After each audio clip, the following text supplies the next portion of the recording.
Eu quero fazer uma reflexão com vocês, uma palavra rápida, sobre a história de um rapaz que tinha tudo para ser um perdedor. Ele caminhou num ambiente muito hostil. A vida dele não foi uma vida das mais agradáveis. Ele sempre travou grandes embates para se tornar quem se tornou. A oposição sempre fez parte do dia a dia dele. Seu nome, Jacó. Eu quero fazer uma reflexão porque talvez nós precisemos nos agarrar a esses exemplos de oposições, cujos quais nós necessitamos de alcançarmos vitórias, de subjugarmos essas adversidades. E eu queria rapidinho, coloca para mim aí na tela, por favor, Gênesis capítulo 25, verso 26. Preste atenção, eu vou usar só alguns textos, vou comentar pouco. Depois saiu o seu irmão, agarrado a sua mão ao calcanhar de Esaú. Por isso se chamou o seu nome Jacó. E era Isaque da idade de 60 anos quando os gerou. Preste atenção, porque aqui está o nascimento desse menino. Ele é gêmeo com seu irmão Esaú, os dois. A diferença deles, provavelmente, alguns segundos ou minutos. O texto diz que quando Esaú está saindo, a parteira nota uma mão presa ao pé do menino. Talvez porque, se nós fôssemos olhar, não estivesse se esperando duas crianças naquela gestação. Mas eu queria que você entendesse o que vai acontecer com esse rapaz. Quando alguém vê a mão dele ao calcanhar do seu irmão, eu não sei que mente insana acha que esse bebê está querendo suplantar, está querendo tomar o lugar de seu irmão. Eu fico pensando comigo, quem é que disse que esse garoto estava querendo nascer primeiro, estava querendo levar alguma vantagem sobre seu irmão? Mas foi isso que me parece que observaram quando este menino nasce. Quem é este menino? Este é um menino que quer o lugar dos outros. Quem é este menino? Esse é um menino suplantador. Quando Jacó nasce, sobre ele coloca-se um nome que não é dos mais agradáveis. Tanto não é, e tanto não gostava deste nome, que Deus, sabendo disso, muda este nome mais à frente. Mas ele já tem que viver com esse trauma. Por quê? Vamos brincar, Jacó, cuidado com Jacó, que em Jacó não dá para confiar. O nome dele é Jacó, não é à toa. Vamos imaginar em como este menino teve que sobreviver sua infância, mediante a este rótulo que colocaram sobre ele. E pior, ele é gêmeo de um irmão que não é muito parecido com ele. O corpo de seu irmão se desenvolve um pouco mais. Seu irmão é peludo, é perito em caça. E o texto também diz que Isaque gostava mais de Esaú do que de Jacó. Se já não bastasse ser visto como um enganador, se não bastasse sofrer todos esses preconceitos, ele ainda tem que lidar com um dos maiores traumas que nós ouvimos hoje na sociedade. Eu não sou especialista na área, mas todo problema hoje que eu vejo numa pessoa, alguém diz que é problema com o pai.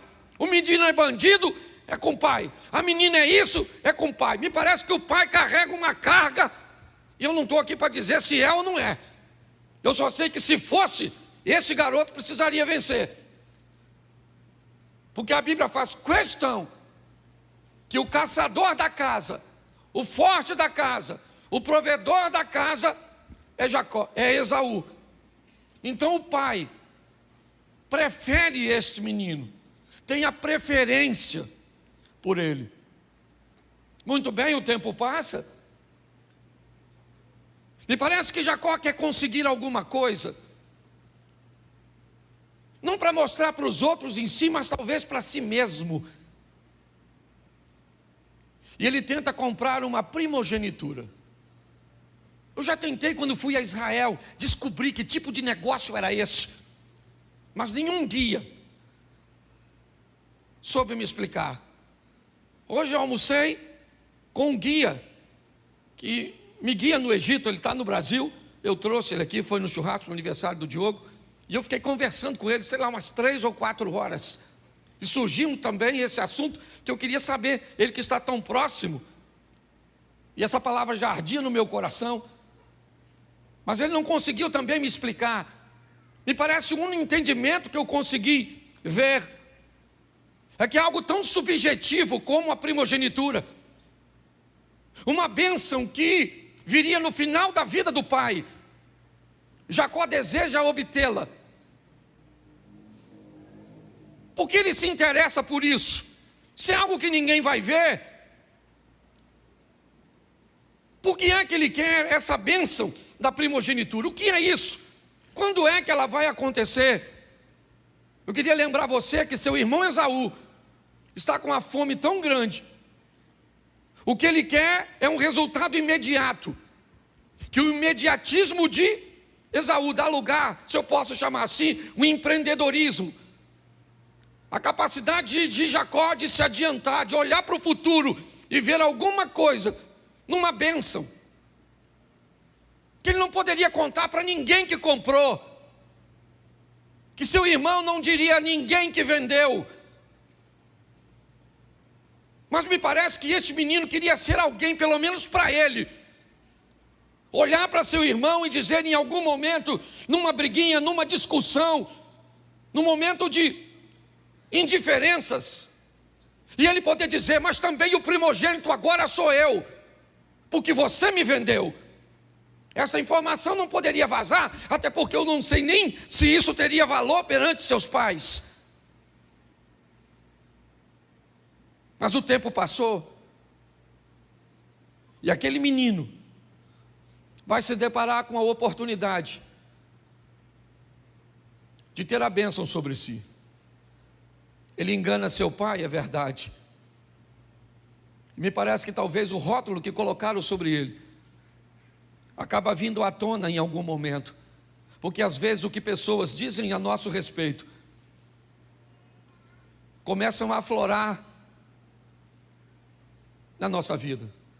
Quando alguém diz que você é soberbo, se você não prestar atenção, é só uma questão de tempo até a soberba buscar uma ocasião contra você. Quando alguém te rotula, você tem que ter muito cuidado para que esse rótulo de alguma forma não recaia sobre o seu comportamento. Está agora ele aceitando a pressão de sua mãe para enganar seu pai. Finalmente, o Jacó, ele aflora. Ele diz para a mãe: eu estou com medo, papai pode me amaldiçoar. Sua mãe, o interpela, o estimula a enganar o pai. Mas ele tinha todo o direito de dizer: eu não quero fazer isso. Mas ele levaria finalmente alguma vantagem. É a oportunidade de ele ter alguma coisa, dele ser alguém. E às custas de quê? Jacó consegue a bênção da roupa de seus irmãos, de seu irmão. O pai não o abençoou. Não. Jacó sabia disso. Isaac só disse o que disse para Jacó porque pensou que ele era Esaú. É mentira aquilo que aconteceu. Ele recebeu a bênção, é verdade que recebeu, mas ela não era dele. Ele não tinha direito àquilo. Ele sabia que o pai, nitidamente, o pai mesmo disse no texto, ele se parece com Jacó. mas quem é você? E ele disse: eu sou Esaú, teu filho. Mas como você me trouxe uma caça tão rápido? Deus colocou a caça no campo para que eu fosse e tivesse êxito. Presta atenção o que esse cara está fazendo com a vida dele. Pastor, por que é que a Bíblia mostra erros como a bebedeira do Noé, como a negligência do Adão, como o medo e a insegurança do Abraão, como o partidarismo de Isaac, como a postura do Jacó, como falar demais do José, com o desejo incorreto de Davi, com as besteiras feitas por Sansão. Porque a Bíblia quer mostrar que essas pessoas não são pessoas perfeitas. Porque a Bíblia quer mostrar que Deus pode usar pessoas imperfeitas que buscam uma correção de rota. Quando eu olho para a história deste moço, o que eu vejo? Alguém fadado ao fracasso. Quando o irmão dele chega e descobre que Jacó ludibriou seu pai, Esaú disse: eu vou matar esse camarada. Agora a primogenitura não serve mais para ele, porque ele vai morrer. O que ele fez é passível de morte. Essa é a verdade. E aquele menino então, que sonhou receber a primogenitura, o reconhecimento de um pai que nunca teve, a honra de uma sociedade que nunca veio sobre ele, que tudo aquilo que ele ouviu de bom em sua vida inteira não tinha nada a ver com ele, e sim com seu irmão, que toda a bênção que ele recebeu de forma incorreta, e agora ele foge. É verdade. Ele vai para um lugar que sua mãe mandou. Vai para a terra do meu irmão, meu filho, para ver se Esaú acalma o coração. E para lá esse cara vai. Eu aprendi uma coisa na minha vida: o problema foi feito para ser resolvido e não para se fugir dele. O que Jacó deveria fazer? Papai, chama o Esaú aí. Senta aí, Esaú. Senta aí, maluco. Lembra aquele dia que tu estava com fome, miserável? E aí tu me vendeu a primogenitura? Ele podia fazer isso, sim ou não? Sim ou não? Mas por que não fez? Primeiro, porque não tinha coragem. Segundo, porque ele não podia negociar esse tipo de coisa. Ah, mas ele valorizava coisas espirituais. Não interessa o que você valorize. Se você quer tomar posse daquilo que não é seu, se você não quer usar o meio correto para alcançar as coisas, se você quer puxar o tapete dos outros, se no seu coração na verdade só tem maldade, se você quer aparecer, se pelas costas dos outros você diz sobre pessoas aquilo que você não tem como dizer cara a cara, nada passa despercebido aos olhos do Senhor. A verdade é que esse cara é um fracasso. Sim, ele é um fracassado. Ele vai embora porque não consegue resolver seus problemas. E é por isso que casamentos acabam. É por isso que pessoas falem em seus ministérios, porque não tem coragem de olhar para a vida e dizer: esse problema é meu, eu sou desse jeito, e eu vou corrigir minha rota, eu vou mudar de postura. Mas não, ele foge. Então tá bom. Você quer ir para onde? Você quer fugir? Saiba de uma coisa: seu problema vai atrás de você. O Esaú não foi, mas a traição foi junto. E quando esse camarada chega, trabalhador ele é, isso é verdade. Determinado ele é, sim, mas ele quer as coisas rápido demais. Ele quer ultrapassar etapas, sim. Preste atenção. Me parece que a vida do traído Esaú foi muito melhor do que a do traidor Jacó. Quando nós olhamos à frente, Nós vamos ver a misericórdia de Deus agindo sobre a vida de Jacó. Mas não esqueça que quando os dois se encontram, o que está de posse nas mãos de Esaú é muito mais poderoso do que no de Jacó. Quando nós olhamos esses dois irmãos se encontrando lá na frente, depois de tudo isso, vamos ver que Esaú poderia dizimar a casa de Jacó. E por que não fez? Eu vou te mostrar. Na casa do sogro, Jacó é enganado por seu sogro. Muda o salário dele 10 vezes para baixo. Está escrito na Bíblia, depois você lê, que eu não sou obrigado a ler tudo. Jacó tem problema com seus cunhados. Eles não conseguem mais conviver pacificamente, porque nitidamente os cunhados estão olhando a fortuna de seu pai passar para as mãos de Jacó. Mas pastor, como é que este cara enganador agora está prosperando? Pois é, antes de chegar na casa de seu sogro, ele teve uma conversa com Deus. Uma conversa onde ele desistiu de ser quem era, para se tornar uma nova pessoa. Uma conversa de fidelidade, é verdade, que a princípio é apenas financeira. Jacó não tem dinheiro, está chegando, então ele está dizendo: Senhor, se o Senhor for comigo nessa empreitada, de tal maneira que eu volte em paz para a casa de meus pais. Na oração desse cara com Deus, ele diz: eu quero ganhar dinheiro e prosperar aqui, mas um dia eu quero voltar para casa, para encontrar com meu irmão e dizer para ele: eu me arrependo, me perdoa. Olha só, é a oração dele no caminho.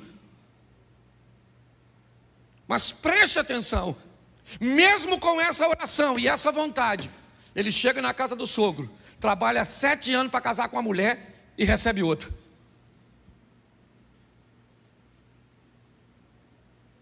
O sogro faz uma proposta para ele, sensacional: apacenta meus rebanhos, e eu te dou tudo aquilo que for salpicado e malhado como salário. Mas o texto diz que dias antes dessa proposta, Labão já tinha pego todos os salpicados e malhados e tinha separado longe do rebanho, e só tinha animal liso, e liso com liso. Pois o texto diz que o tal do Jacó, enganador, levava o rebanho para tomar água e colocava as varinhas de álamo, uma varinha sem casca e a outra com casca, ou seja, tudo listadinho dentro d'água. Eu não sei se isso é o suficiente para fazer com que o animal venha parir, certo? Talvez venha até daí, aquela cultura antiga que dizia que se uma mulher ficasse olhando muito para um troço, o filho nascia com a cara do troço. Eu não sei se essa cultura vem daí. Eu só sei de uma coisa: eu não acredito nisso.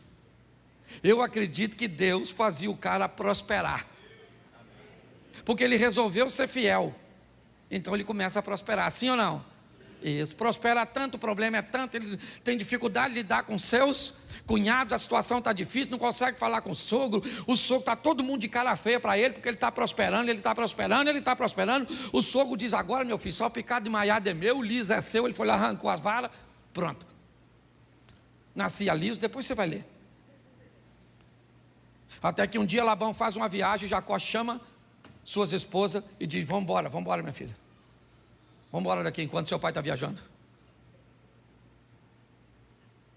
Mas agora no caminho,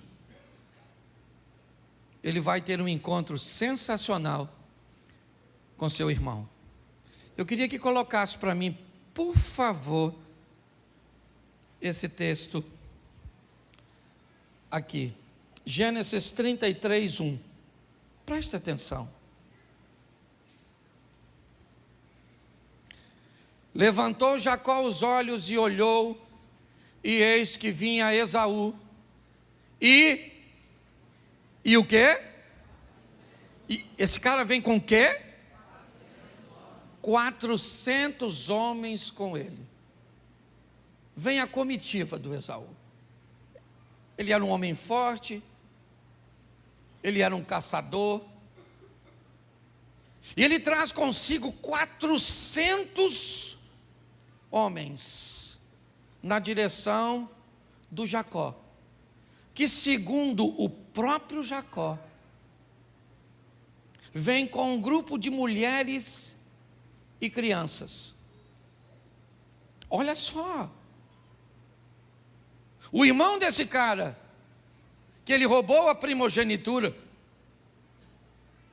ele vem na direção dele com 400 homens, e o Jacó, o próspero, o cheio de rebanho, aquele que prosperou, ele traz consigo algumas mulheres, crianças e alguns animais.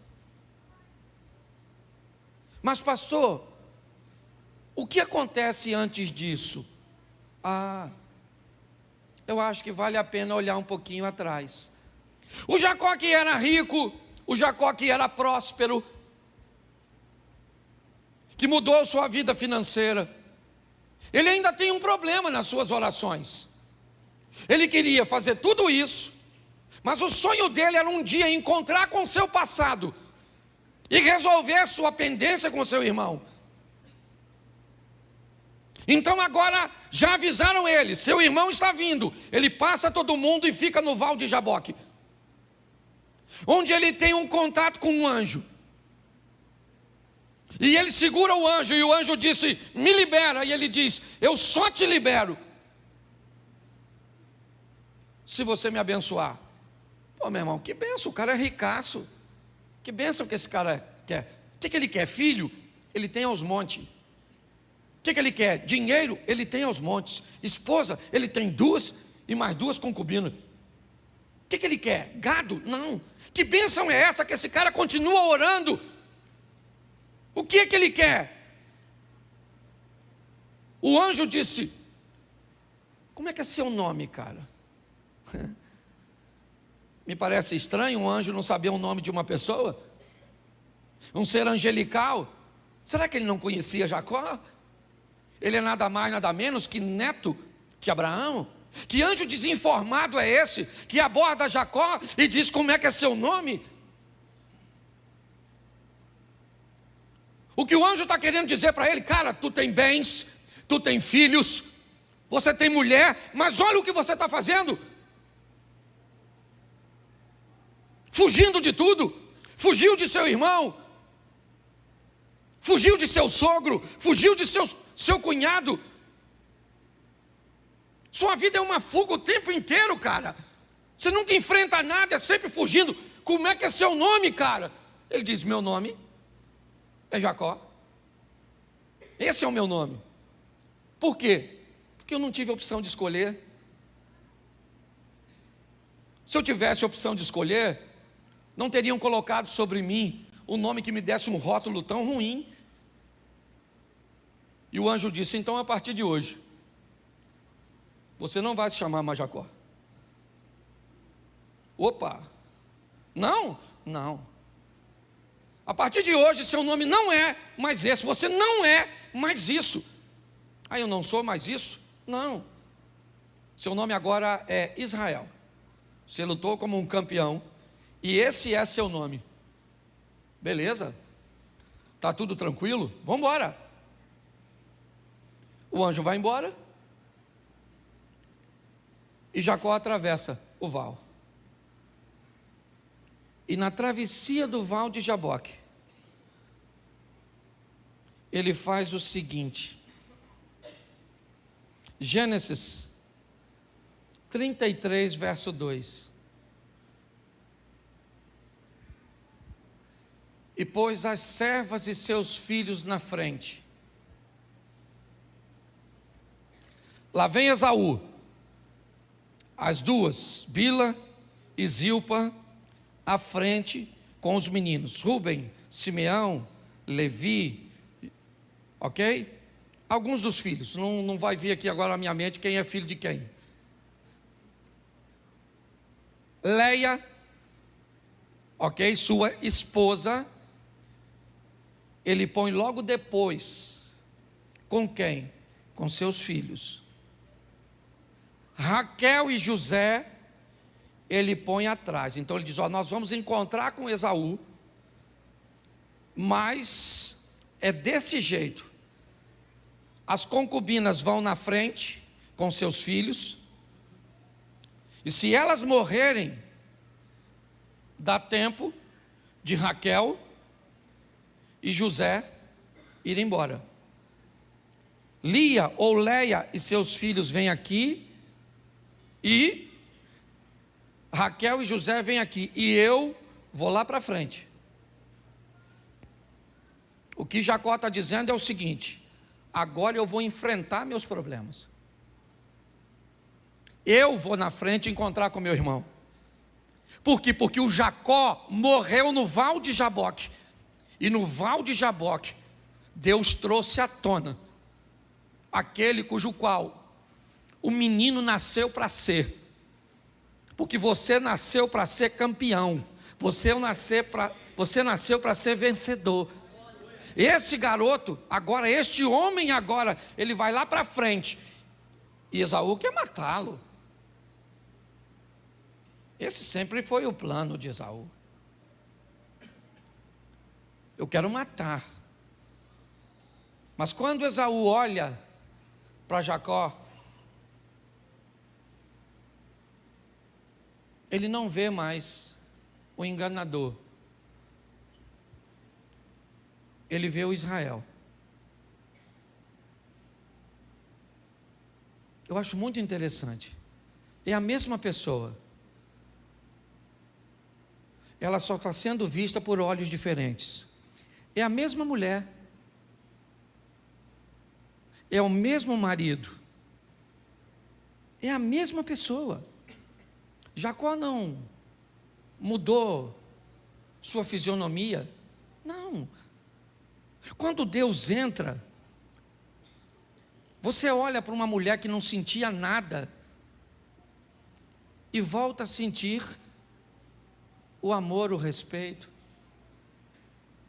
Quando Deus entra com providência e te transforma, as pessoas olham para você e enxergam você totalmente diferente.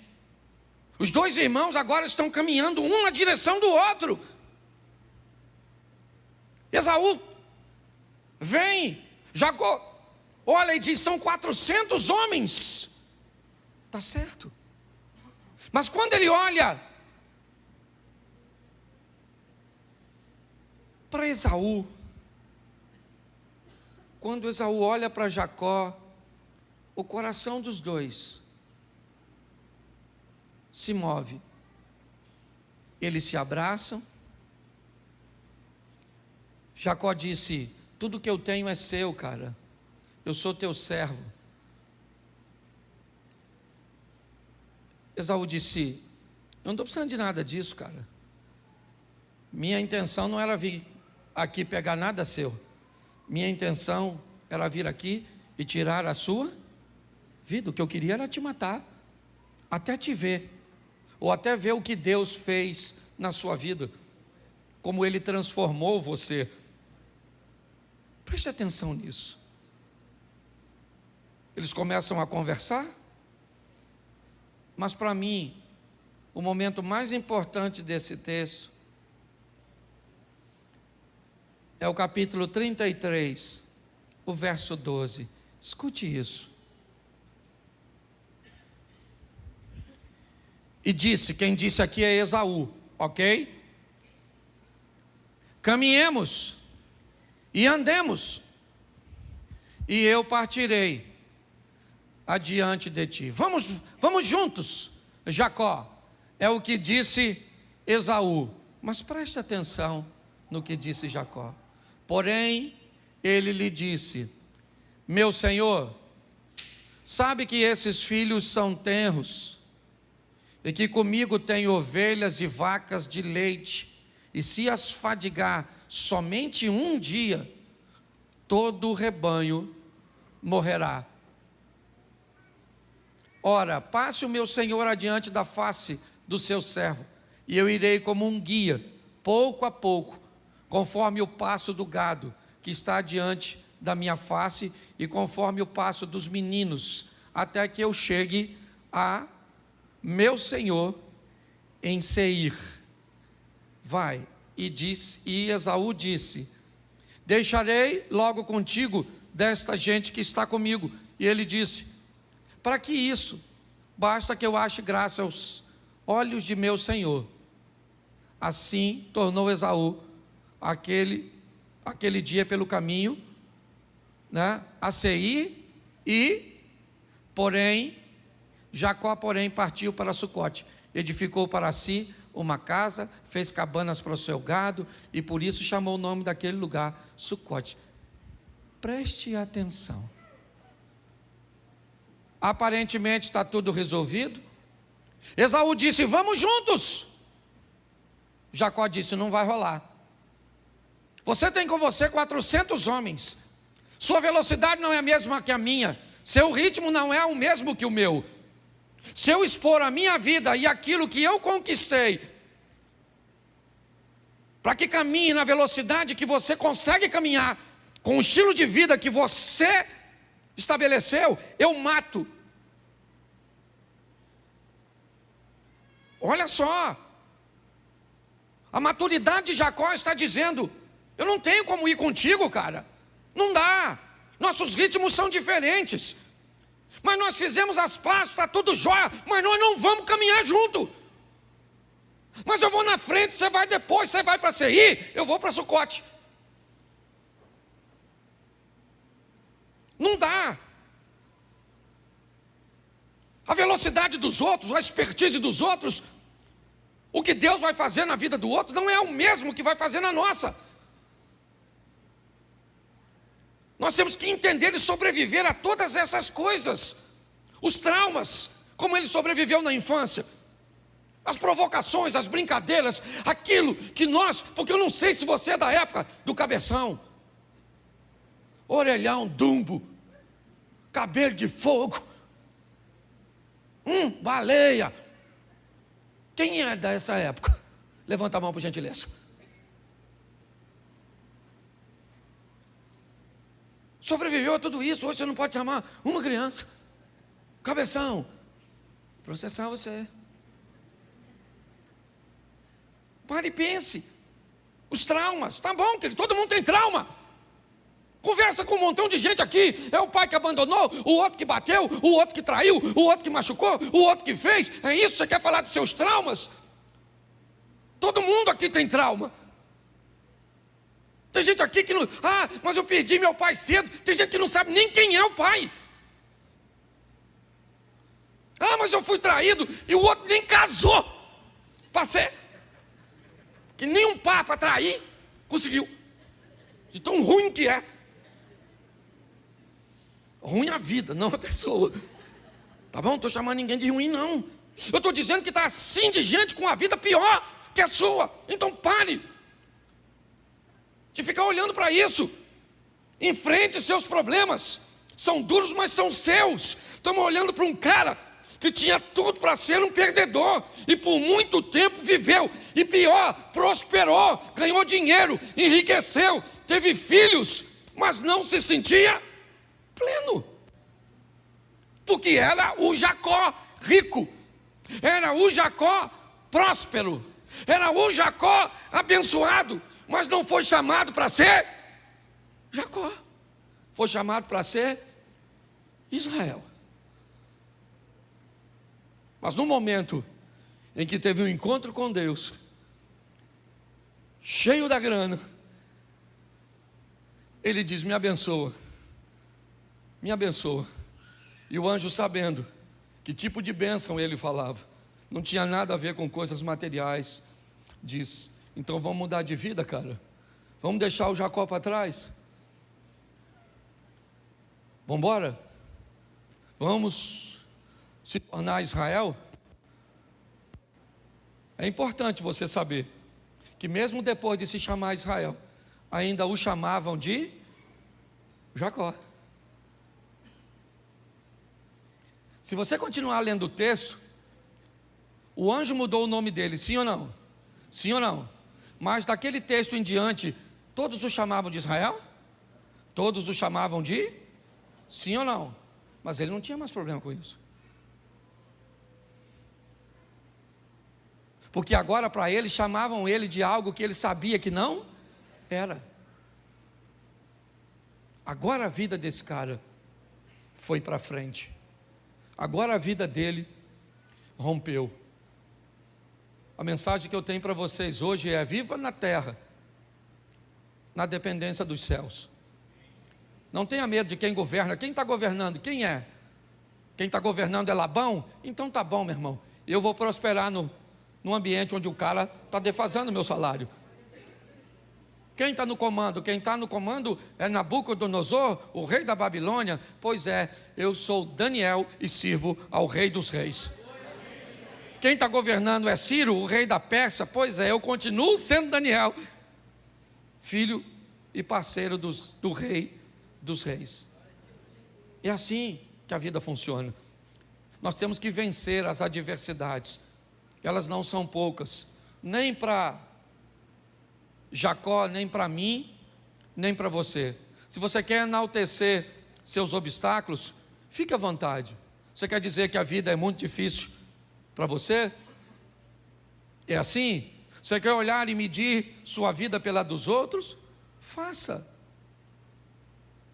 Jacó nunca precisou, nunca. Eu não sei porque Rebeca fez essa loucura.